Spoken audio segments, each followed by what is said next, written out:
All right, so each lens is a little different. So every lens has a different maximum aperture.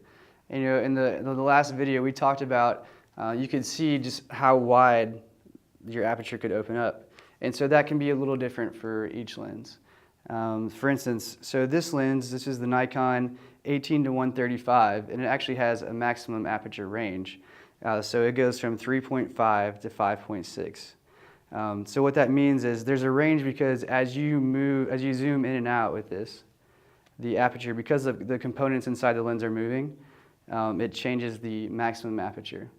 The opposite of that is this is a Nikon, this is a 70-200, 2.8, so f2.8, so that means the maximum aperture for this lens is actually 2.8.